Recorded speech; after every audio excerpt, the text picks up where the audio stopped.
Bonjour à tous et bienvenue sur Tracy's Mystery Case. Si vous êtes un passionné de faits divers, de true crime, principalement africain, vous êtes au bon endroit. N'hésitez pas à vous abonner sur cette chaîne. Aujourd'hui, je vous emmène au Cameroun, ma seconde patrie. C'est d'ailleurs la raison pour laquelle j'ai mis ce joli cabas que vous voyez là, acheté au marché de Douala. J'espère qu'il vous plaira aussi bien qu'il me plaît à moi. En tout cas, je vous emmène aujourd'hui à Yaoundé où nous allons aborder l'affaire de Madame Luisette Sylvie Ngoyebel. C'est une histoire qui est assez dérangeante, mais je ne vous en dis pas plus. Je vais vous laisser faire comme d'habitude. Servez-vous quelque chose de réconfortant, éteignez les lumières, installez-vous confortablement et nous sommes partis.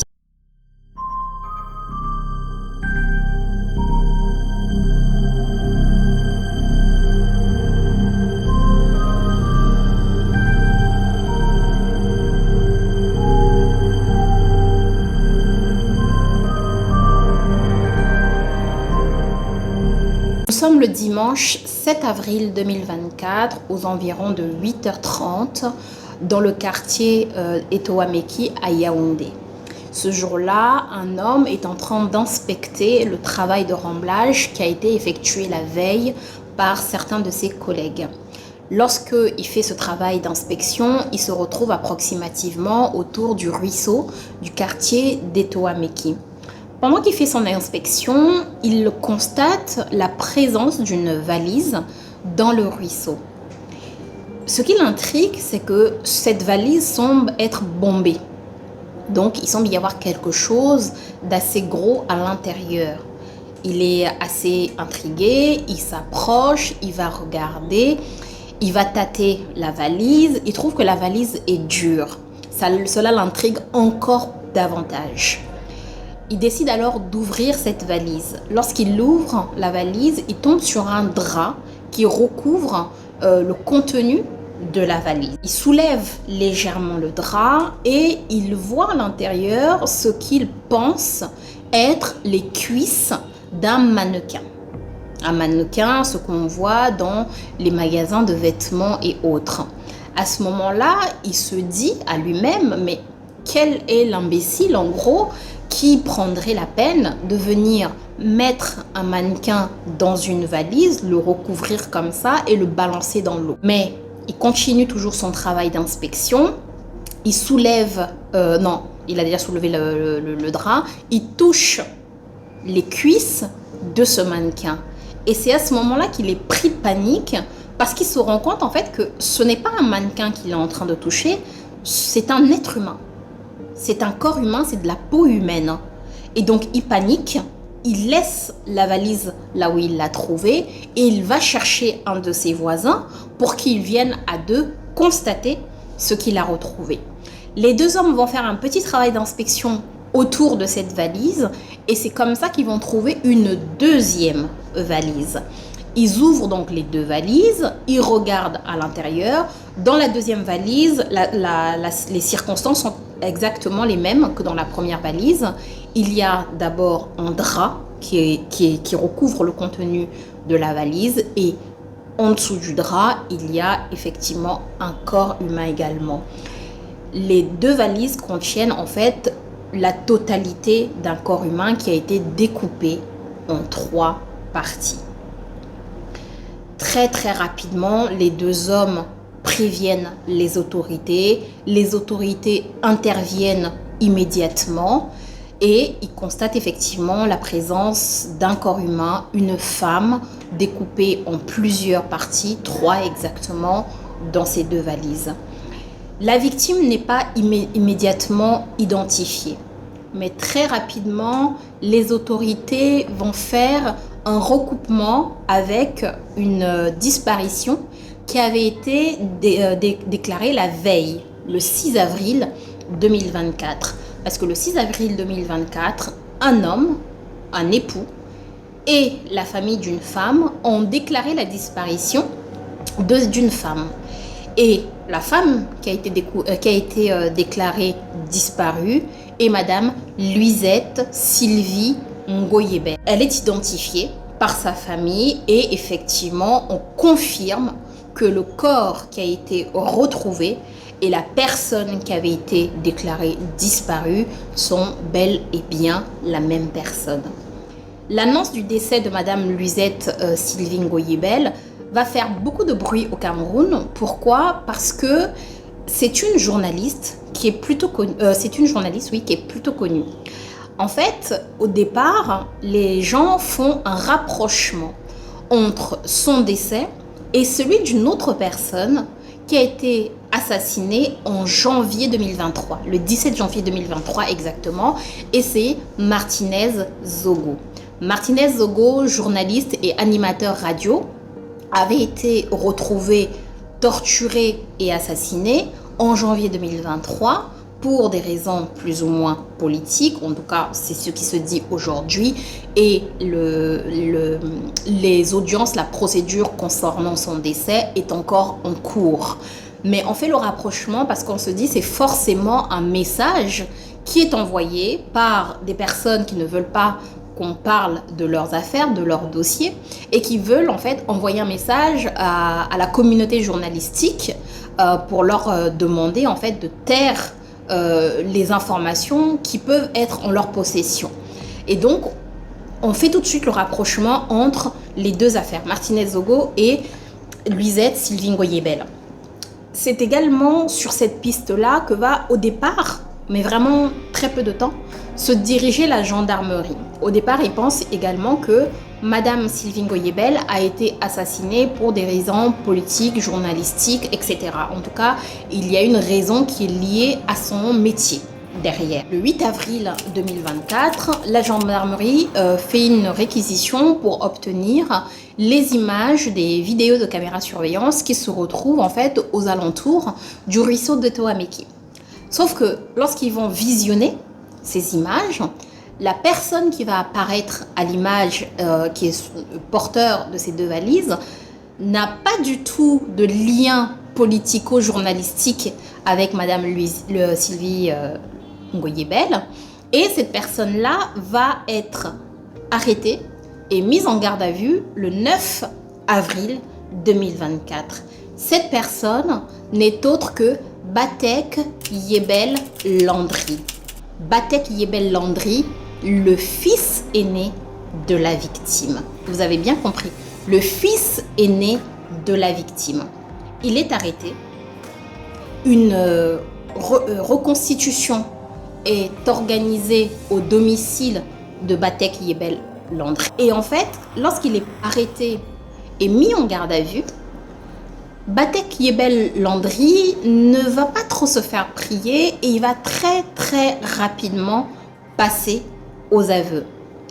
Lorsqu'il passe aux aveux, et c'est ça qui est vraiment surprenant dans cette affaire, il ne va pas avouer seulement le crime de sa maman, non, il va avouer que oui, il a effectivement tué sa mère, mais il va faire un deuxième aveu. Ce jeune homme va avouer avoir également assassiné, quelques mois seulement auparavant, sa propre grand-mère. Vous avez bien compris, il a assassiné et sa mère et sa grand-mère.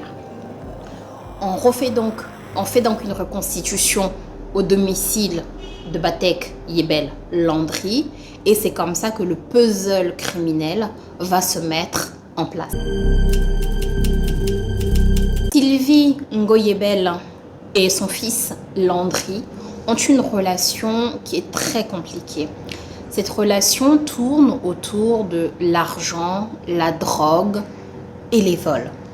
En fait, au moment des faits, Sylvie Ngoyebel est âgée de 47 ans, elle est mariée, elle a 4 enfants et elle est titulaire d'un diplôme en communication d'entreprise et d'un master en management environnemental et développement durable. Cela lui permet d'occuper le poste de chargée en communication de la Commission des forêts d'Afrique centrale, la COMIFAC, depuis février 2019. Avant ça, elle avait travaillé en qualité de responsable communication à Trafic, le bureau Afrique centrale, de septembre 2012 à novembre 2016. Donc, vous l'aurez compris, c'est une femme qui est instruite, qui a construit une carrière et qui s'en sort plutôt bien dans la vie. Elle est mariée à un certain monsieur Funga, avec lequel elle a 3 enfants. Alors rappelez-vous, tout à l'heure, je disais que Sylvie Ngoyebel, au moment de son décès, est mère de 4 enfants. Donc, en fait, lorsqu'elle rencontre son mari, elle est déjà mère d'un enfant de 5 ans qu'elle a eu d'une précédente union. Et cet enfant, c'est justement Landry. Donc, avec son mari, elle va avoir 3 autres enfants. Donc, ce qui fait 4 enfants. Alors, lorsque Landry a 10 ans, son beau-père va demander à ce que cet enfant soit envoyé soit dans sa famille paternelle, soit au domicile de son père biologique pour qu'il aille y vivre. La raison qu'il évoque, c'est que cet enfant devient un peu incontrôlable. Il a des comportements de plus en plus violents, il terrorise ses autres frères et sœurs, on le retrouve tout le temps en train de frapper sur les frères et sœurs en question. Et donc, le beau-père pense qu'il serait mieux que l'enfant aille séjourner en fait dans sa famille paternelle ou aille vivre avec son père. Mais Sylvie et sa famille sont contre cette idée. Ils pensent selon eux que la raison pour laquelle le beau-père demande à ce qu'on envoie Landry vivre dans sa famille paternelle, c'est tout simplement un désamour du beau-père à l'égard de l'enfant. Donc elle refuse catégoriquement la proposition de son mari et elle décide de garder son fils à ses côtés. Sauf que le comportement de Landry avec le temps ne va pas s'arranger. C'est un gamin qui est turbulent, qui se bagarre dans le quartier, qui est turbulent en classe, qui vole, il commet des petits larcins en famille comme dans le quartier d'ailleurs. Bref, c'est un gamin qui est difficile. Et ces écarts de comportement vont régulièrement inquiéter le mari de sa mère qui va proposer à maintes reprises de le ramener toujours dans sa famille paternelle biologique. Mais il va toujours se heurter au refus de sa femme et de sa belle famille qui, eux, vont mettre ça sur le compte de « c'est son beau-père, il ne veut pas de lui dans la maison, c'est la raison pour laquelle il ne souhaite pas que l'enfant continue à vivre avec lui ». En dehors de ses comportements turbulents, Landry est un gamin qui est plutôt intelligent, qui est même très intelligent. Dans une interview que son beau-père va donner, il va dire que c'est un gamin qui n'a redoublé aucune classe entre la CIL. Alors la CIL, c'est une classe intermédiaire entre la grande section et le CP au Cameroun. Je pense qu'à une certaine époque, on appelait le CP1 dans certains pays. Et dans d'autres pays aujourd'hui, c'est une classe intermédiaire, ça s'appelle. En tout cas, c'est la CIL au Cameroun. Donc entre la CIL et sa licence, Landry ne va redoubler aucune classe. C'est comme ça qu'il va obtenir son baccalauréat et ses parents vont tout faire pour qu'il intègre l'ENAM. Alors, l'ENAM, qu'est-ce que c'est? L'ENAM, c'est une école au Cameroun. C'est l'École nationale d'administration et de la magistrature. C'est une grande école d'enseignement supérieur qui a formé quasiment tous les hauts fonctionnaires du gouvernement camerounais. Lorsque Landry va débuter ses études à l'ENAM, son beau-père va à nouveau proposer que Landry quitte le domicile familial. À ce moment-là, comme il a déjà eu son baccalauréat, comme il est un petit peu grand, comme il va commencer ses études supérieures, sa mère trouve que ça peut être opportun, effectivement, que Landry quitte le domicile familial. Et donc, les deux parents vont faire le nécessaire pour faire déménager l'enfant. Alors, il ne va pas être envoyé vivre dans sa famille paternelle biologique, mais ils vont tout faire pour lui trouver une chambre en cité universitaire. Et c'est comme ça que Landry va déménager de la maison pour aller vivre donc en cité universitaire. À l'ENAM, malheureusement, malgré l'âge, malgré les études supérieures, Landry ne change pas. Il continue avec un comportement turbulent, agressif, avec les larcins, etc. Pour preuve, il a même failli se faire exclure une fois pour avoir volé de l'argent dans le cartable, dans le sac plutôt, d'un camarade. Alors qu'est-ce qui s'est passé? Il se passe que Landry, ce jour-là, est assis à côté d'un autre camarade de classe. Ce camarade avait de l'argent dans son sac. Il se lève pour aller aux toilettes et lorsqu'il revient, il constate en fait que l'argent qui était dans son sac a disparu. Qu'est-ce qu'il accuse? Naturellement, il accuse la personne qui est assise à côté de lui, Landry. Sauf que son camarade de classe conteste, il réfute, ce n'est pas lui qui a volé cet argent. Donc, on va procéder à la fouille des sacs des élèves qui se trouvent dans la classe et vous l'aurez compris, l'argent se trouvait tout simplement dans le sac de Landry qui était assis à côté de lui. Et sa mère va être contrainte d'intervenir auprès de l'école pour faire en sorte que son fils ne soit pas exclu. On ne sait pas exactement ce qu'elle a fait, mais vous imaginez bien que si une personne est menacée d'exclusion d'une école qui forme les grands magistrats du pays, il faut intervenir. Une intervention, par exemple, mérite de faire soit jouer ses contacts, soit jouer le portefeuille, évidemment. Donc, on imagine que c'est forcément l'un des deux, voire les deux, que sa mère a fait pour faire en sorte que son fils soit maintenu dans cette école et dans cette formation. Malgré ça, ça ne va pas forcément arranger le comportement de son fils derrière. Il va continuer avec son comportement turbulent, mais toujours avec des notes correctes qui lui permettent de se maintenir dans sa formation. Et il va quand même finir par être diplômé de l'ENAM et il va sortir de là sans pour autant retourner vivre chez sa mère, puisque dès qu'il est diplômé et qu'il quitte à la fois l'ENAM et la cité universitaire, il va aller vivre chez sa grand-mère, Madame Yebels. La grand-mère de Landry, Mat Yebels, c'est une mamie fervente chrétienne. Elle est impliquée dans les activités de son église et dans ce contexte-là, on lui fait notamment confiance et on lui confie la tenue d'une caisse pour des fonds qui sont récoltés dans le cadre de certaines activités de l'église. Landry donc vient vivre chez sa grand-mère et vous l'aurez compris, l'un des traits de caractère de Landry, c'est le vol. Donc vous avez un petit-fils voleur. Vous avez une grand-mère fervente chrétienne qui tient une caisse pour des fonds récoltés pour l'église. Et bah oui, la caisse de l'église va devenir une source de fonds pour Landry, notamment pour se payer de la drogue. Il ne va pas hésiter à régulièrement aller piocher dans cette caisse-là pour ses activités extérieures, pour se payer de la drogue, pour aller se saouler avec ses amis, etc. Excédé par son comportement, sa grand-mère finira d'ailleurs par dire « c'est cet enfant qui finira par nous tuer ». Elle n'avait pas idée, à mon avis, à ce moment-là, à quel point la phrase qu'elle a prononcée était prémonitoire. Le 13 novembre, peut-être 2 mois ou 3 mois après que Landry ait aménagé avec sa grand-mère, une violente dispute va éclater entre les deux. Pas de mystère, la dispute est liée une fois encore au vol. C'est-à-dire que Landry continue à voler dans la caisse de sa grand-mère et sa grand-mère en a assez.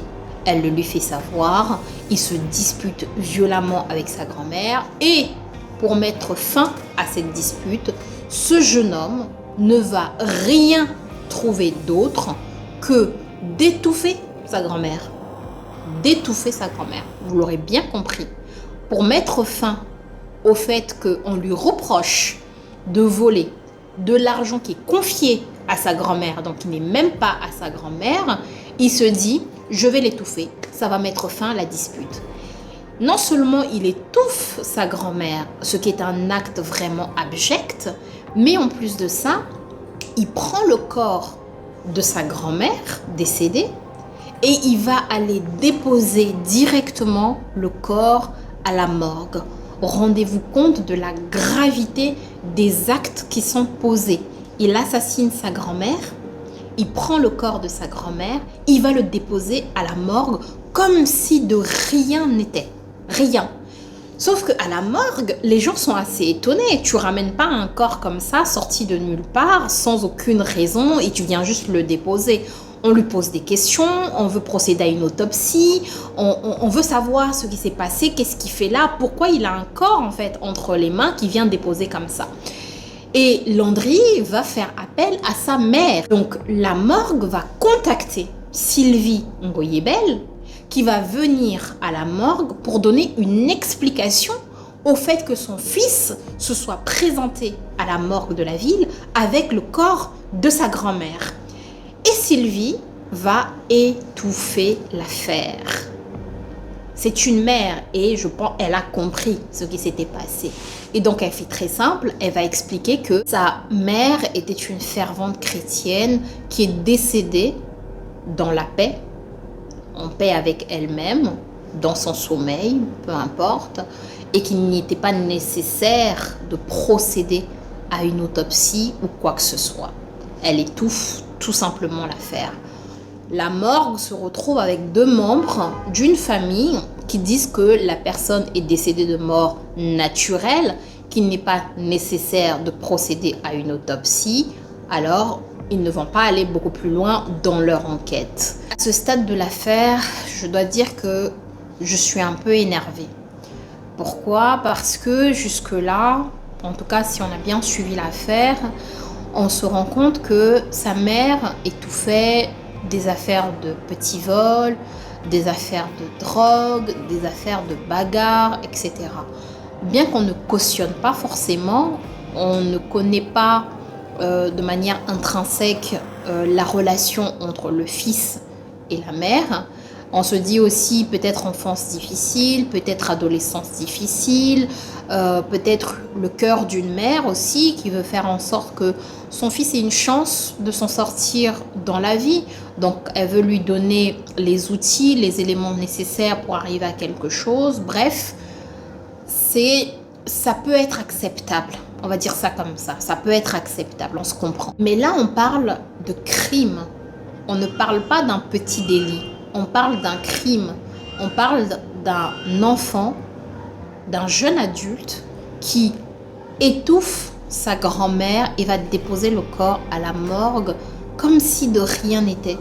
Et qui finalement ne va avoir aucune conséquence face à son acte. Et un acte qui est très grave, qui est posé. Et il n'assassine pas n'importe qui. Certes, le crime est quelque chose d'inacceptable. Qu'il s'agisse du crime commis à l'intérieur ou à l'extérieur de sa propre famille. C'est quelque chose d'inacceptable. Mais le crime qui est posé sur un membre de sa propre famille, son propre sang, est encore plus perturbant en réalité.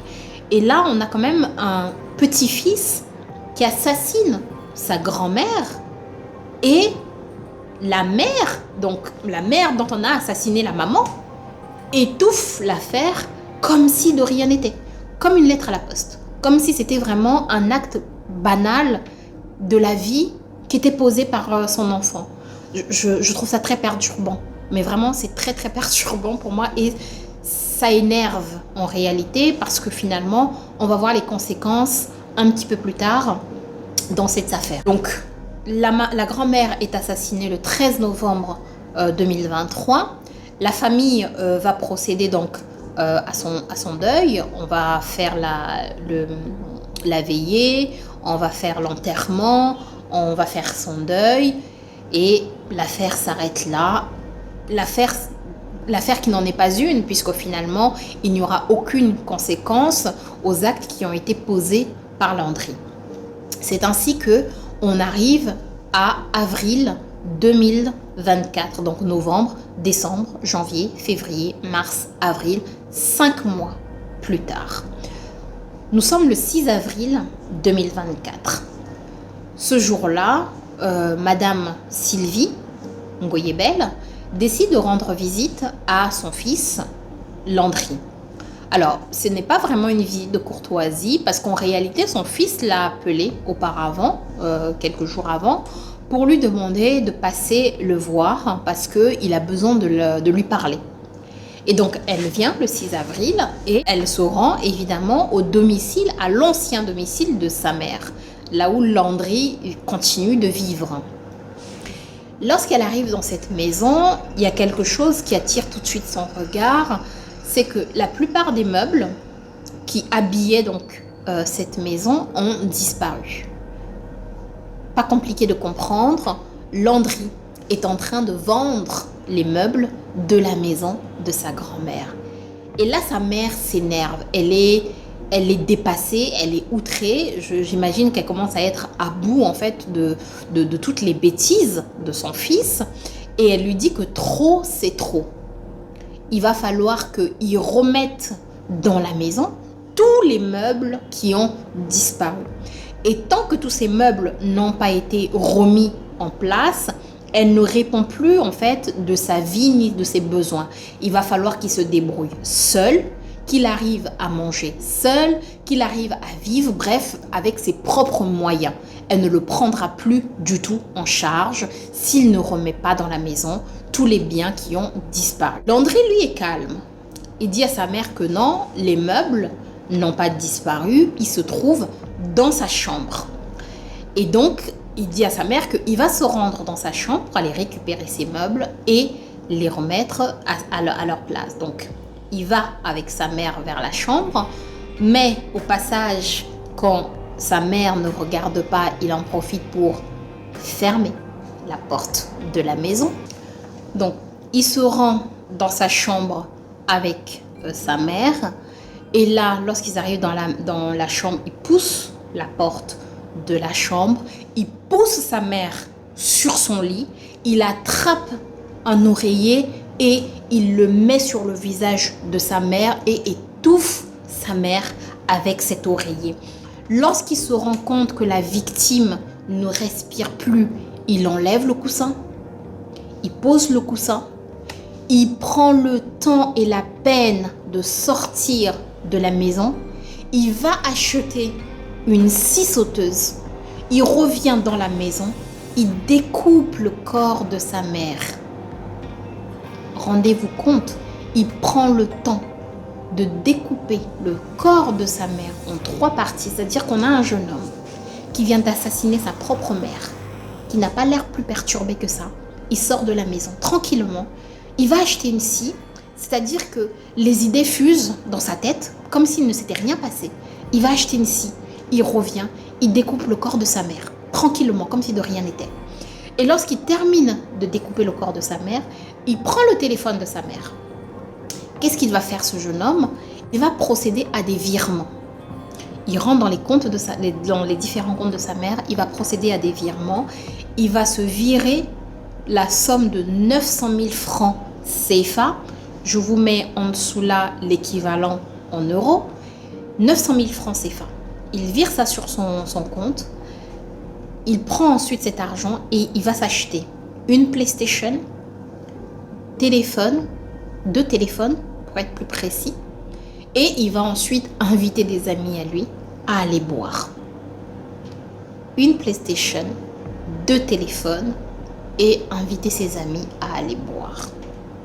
Ce sera le prix de la vie de sa mère. Donc le soir venu, Landry sort de la maison, il laisse dans la maison le corps de sa mère qu'il a disposé dans les valises qu'on retrouvera plus tard. Il sort donc de la maison, il va dans un bar dans le quartier d'Etoameki où il va aller boire avec ses amis comme si de rien n'était. Aux alentours de minuit, prétextant des courses qu'il avait à faire, il quitte ses amis, retourne dans la maison, prend les 2 valises et se rend compte qu'il ne sera pas en mesure de conduire le véhicule pour aller jeter les valises. Alors il appelle un de ses amis. Lanty Junior. Alors je me permets de donner le nom de cet ami ici parce que son nom a été publié partout sur les réseaux, dans les journaux, etc. Si ce nom-là n'était pas apparu au cours de mes recherches et dans quasiment tous les papiers qui avaient été publiés, je ne me serais pas permis de divulguer comme ça son nom. Donc ici, je le dis parce que ce nom est connu dans le cadre de la procédure et publiquement. Donc, il appelle cet ami l'anti-junior qui va venir l'aider. À deux, donc, ils vont prendre les 2 valises, ils vont mettre dans le véhicule de sa mère. Donc, il prend le corps de sa victime qu'il a découpé et qu'il a entreposé dans 2 valises. Il les met dans le véhicule de la victime et il demande à son ami de conduire le véhicule et ils vont se rendre donc auprès du ruisseau pour balancer les valises dans le ruisseau. Malheureusement pour lui, les caméras de vidéosurveillance vont le filmer à l'œuvre et c'est comme ça qu'il va être arrêté et qu'on va assez rapidement boucler cette affaire puisqu'il sera vu sur les caméras de vidéosurveillance. Alors, au moment où j'ai terminé de rédiger le script concernant cette affaire, avant même de filmer, l'anti-junior venait d'être arrêté par la police, par la gendarmerie. Il avait été interrogé et il avait été démontré dans le cadre de la procédure qu'il n'était absolument pas au courant de ce qui s'était passé ni de ce à quoi il avait participé. C'est-à-dire qu'il a son ami qu'il a simplement appelé pour l'aider à faire une course. Il est venu, il l'a aidé à prendre les valises, il les a mis dans la voiture, il l'a accompagné là où il devait se rendre. Son ami a balancé les valises, il a ramené son ami et il a obtenu l'autorisation de son ami pour continuer à conduire le véhicule de la victime puisqu'il a été arrêté au volant de la voiture de Madame Sylvie Ngoyebel. Mais en tout cas, il a été mis hors de cause dans le cadre de la procédure criminelle puisqu'il n'était pas au courant de ce qui s'était passé. Alors, je dois dire que cette histoire m'a fait froid dans le dos. Elle m'a vraiment fait froid dans le dos parce que on parle quand même d'un matricide, c'est-à-dire un enfant qui assassine sa mère. C'est un enfant que tu as porté dans ton ventre pendant 9 mois, que tu as mis au monde. Pensez à la douleur de l'enfantement. Tu as mis au monde, tu l'as éduqué, tu as fait des sacrifices toute sa vie pour lui permettre de grandir, d'avoir les outils nécessaires pour affronter la vie. Et c'est cet enfant-là qui, au terme donc de toutes ces années, de tous ces sacrifices, qui finit par finalement mettre fin à la vie de sa mère. C'est vraiment perturbant. Très honnêtement, c'est perturbant. Mais en même temps, c'est une histoire étonnante sans être étonnante. Pourquoi? Parce que tout au long de l'histoire, tout au long de la vie de Landry, on voit un petit peu la conclusion en fait arriver. C'est-à-dire que c'est un enfant qui est allé crescendo un petit peu dans le crime. Pourquoi je dis ça? D'abord, l'aspect paternel. On a un enfant qui est né entre deux personnes plutôt, donc une maman et un père dont on sait très peu de choses finalement dans cette histoire. On ne sait pas si Landry a gardé un contact avec son père. On parle de sa famille paternelle très souvent dans les interviews qui ont été données par la famille, mais le père en lui-même, en fait, on a très peu d'informations sur lui. Et la seule information vraiment concrète que j'ai pu saisir dans le cadre de mes recherches, c'est que son père venait des quartiers un peu chauds de Yaoundé, type Etoameki, et c'était peut-être une personne qui était impliquée dans les groupes où on consommait des substances pas très licites. Donc je me dis, est-ce que ce père, si Landry a gardé un tant soit peu une relation avec lui, est-ce que ce père aussi ne l'a pas entraîné dans ce monde où on consommait de la drogue? C'est une possibilité, sans pour autant que ce soit une certitude, bien évidemment. En tout cas, il y a cet aspect-là d'une relation paternelle quasi inexistante avec peut-être un père qui a des origines qui ne sont pas très saines. Ensuite, on a un gamin qui, à 5 ans, se retrouve avec un bouleversement dans le cadre de sa cellule familiale.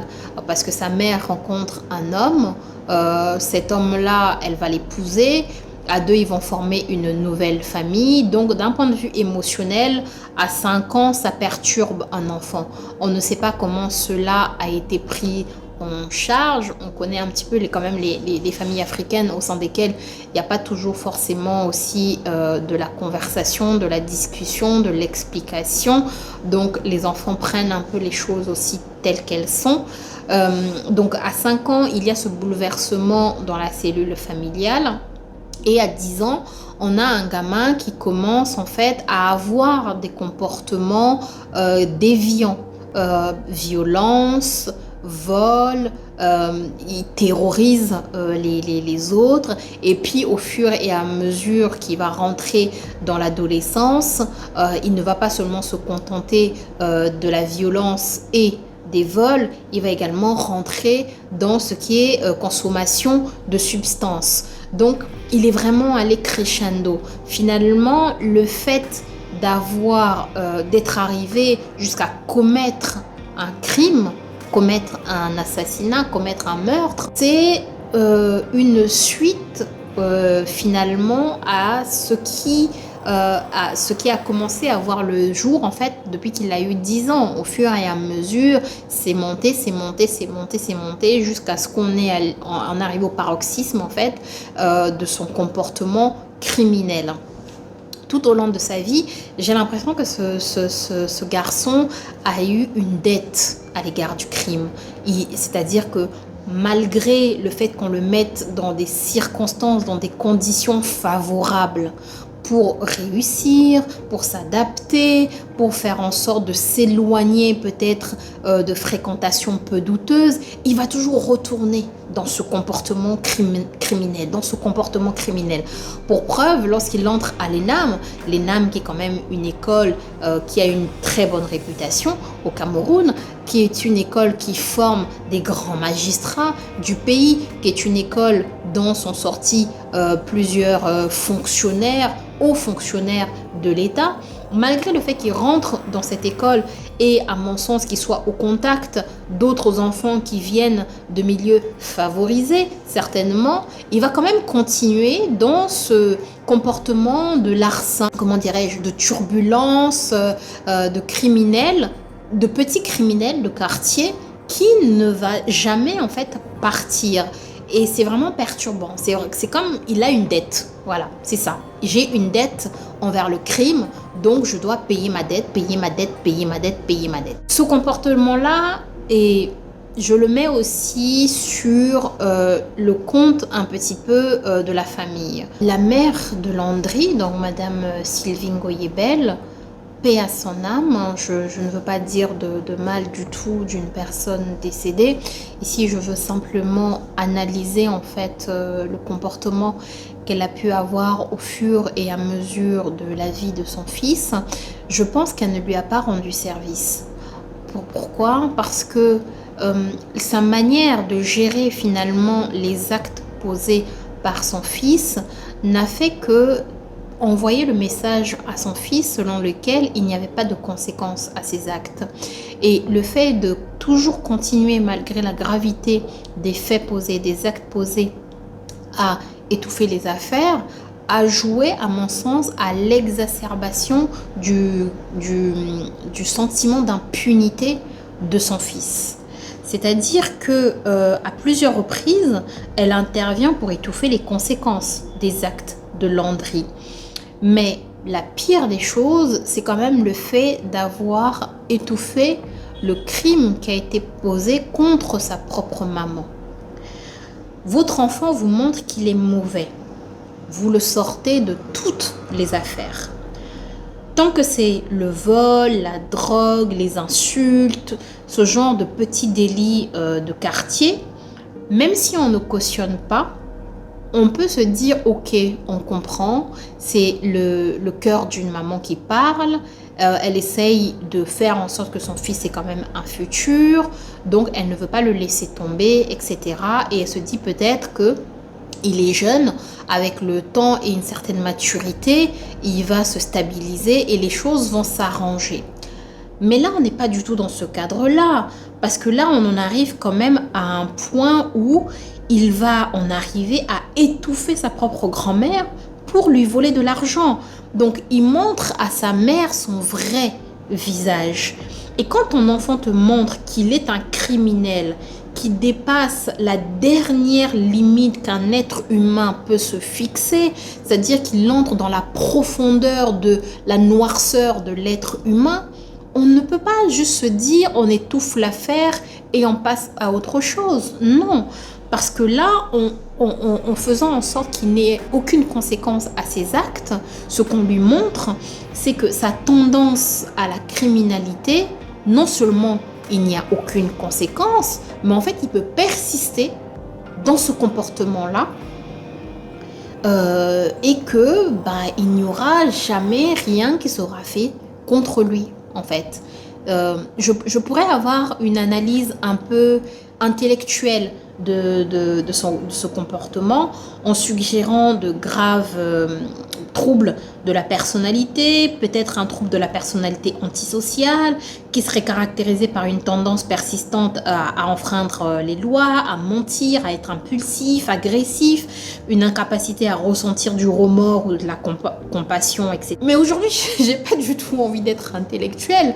C'est-à-dire que ce que je retiens vraiment de cette histoire, c'est que le rôle de la mère, à mon sens, a été central dans cette exacerbation du comportement d'impunité.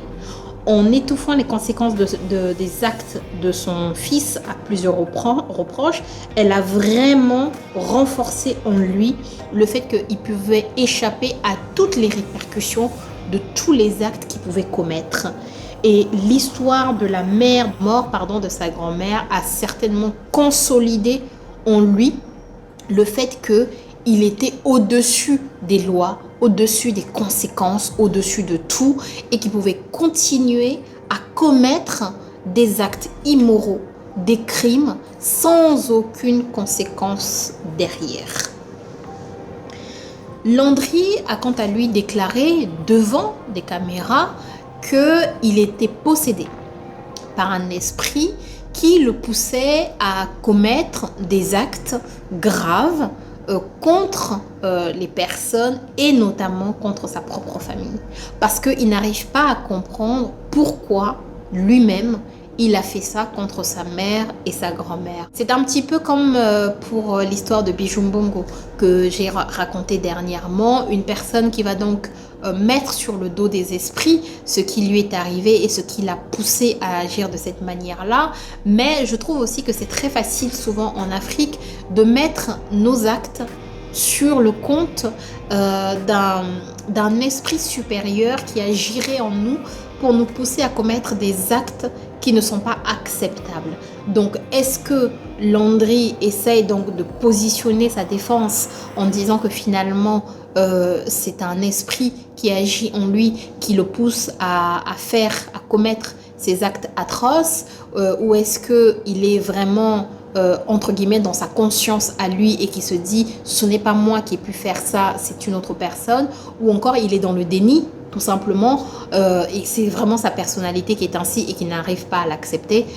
Je ne sais pas, honnêtement je ne sais pas. Dites-moi, vous qui me regardez, vous qui regardez cette histoire, ce que vous en pensez, ce que vous pensez de la vie de ce gamin qui finalement, ce n'est même plus un gamin, c'est un jeune homme qui a posé des actes aussi gravissimes à l'égard de deux membres de sa famille.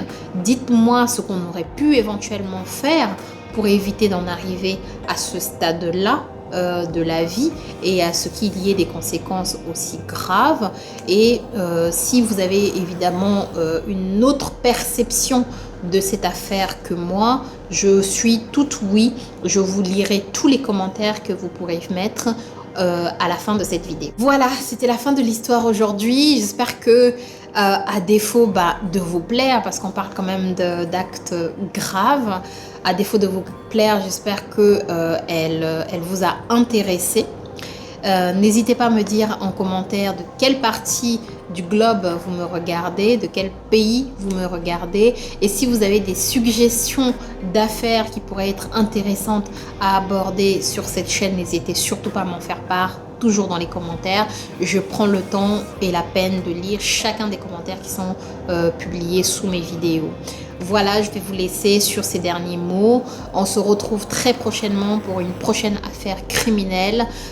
En attendant, comme je dis toujours, n'oubliez pas de fermer vos portes et vos fenêtres. Je vous dis bye.